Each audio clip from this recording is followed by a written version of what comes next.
Happy Thursday, everybody. He and I matched again today. I know. Nice. We keep doing this. And the guys are wondering why we were left out in the dark. We're on the same color wheel, just like rotating clothes. I just wake up in the morning and I figure out how I'm feeling, and that's what I do. You feel yellow today. So yellow's very optimistic color, so way to go, ladies. He and I are feeling the same. You feel like mustard, right? I love it. Feeling It's golden. It's very royal. Yeah, and they're the same which yellows. Is great for the conversation. This is not our topic today. No, it's yes, not. It's good, not. good I'm trying transition. to transition. Take it away.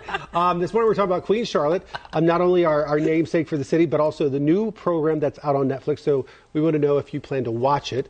Without the kids around. Yeah. Oh, yeah. Don't watch it with the kids for sure.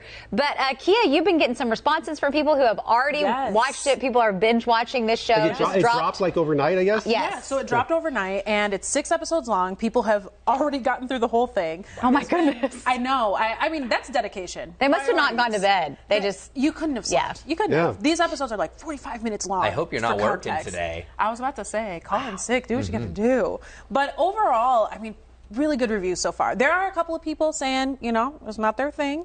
But a lot of people are weighing in on a couple of different aspects. It's not just the content of the show, but specifically how the actors complement one another. Now, if you know anything about Bridgerton, it's not a lot of high-profile names. So I think that's a really cool aspect. And it's global reviews. People are all over the world are talking about this, taking onto Twitter and just using like the translate tool to see what everyone is saying. Great. It's been really cool. But back to some of the coverage that we have done. Sarah, you did this really good package, kind of diving into the history, which is basically what this prequel is all about. It's how Queen Charlotte is tied to the city of Charlotte and Mecklenburg County, and then also, you know, her roots. It's kind of up in the air where her background is, what her roots are in. Yeah, it's interesting because when Shonda Rhimes did the first Bridgerton sequel, like you were talking about, she had people from every different race, and people were talking about this, but then people started chiming in, and I spoke to some of our local historians saying that actually Queen Charlotte did have this mixed race history. And so we did a deep dive into that, and I think our web team is going to post a link in the comments so you can watch that. But we have some great local historians that talked about the history of Queen Charlotte. You can go to the Mint Museum and see her portrait hanging there, and it's really interesting. And what I love about Shonda Rhimes, sorry, I'm rambling, but like taking like Queen Charlotte, for example, and then creating the show, and some things are true and some things did happen, but then some things are fictionalized. And so I always love shows like that. She takes artistic license to make it fun and juicy, which makes sense. Because you said she got into like the mental health aspect. I was going to say, we've got a soundbite from the actors. I'm not sure if we were going to play that or not. I know, we went way off script. Yeah, I was wondering. So what did you think when they called you and said, we want to do a Queen Charlotte prequel? It was definitely a pinch me moment, a surreal moment, but one I am very, very grateful for. You know, as an actor, you put your stuff out there and you hope that people like it. So for Shonda and Netflix to then say we'd like to do a deeper dive into this character, that was amazing.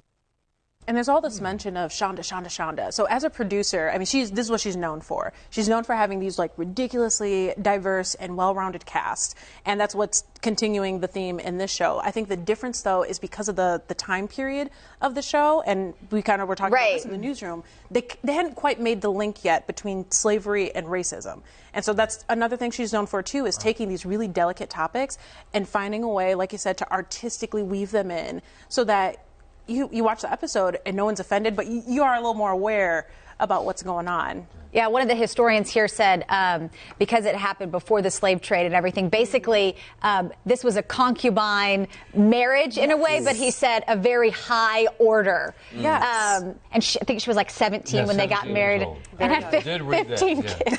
Yeah, 15 children later. 15 kids, wow. It was a busy marriage. Yeah. It really was. I know, it was busy as a word. All you have to do is say Shonda and I'm in.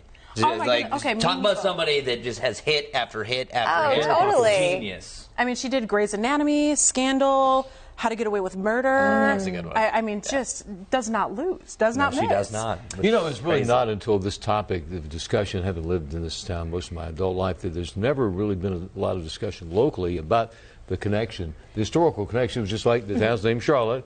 Maybe somebody from Germany, but it really is Mecklenburg. She was from northern Germany, the Mecklenburg Mecklenburg-Strelitz, of Germany. And then obviously her name is Charlotte, so that's the connection right there. But there's just never been a lot of discussion locally about the historical essence of this area. Yes. Well, that's what I was just telling Ben. I said, I wonder now, since Queen Charlotte's going to be so popular, everyone's talking about it, will people come here to Charlotte? And Ben was like, well, what will they see? And I said, well, her portrait's at the Mint Museum. There's a statue at the There's several airport. statues. There's one uptown at College, and I think there's really not. But you do wish, right? When you start thinking about it, maybe they'll do more with so much talk about her. Her statue at the airport was sort of put away in the corner near a parking garage. I think it hasn't been unveiled yet. For the better part of its existence, it only recently, in the last year, has moved to the new main terminal in the middle.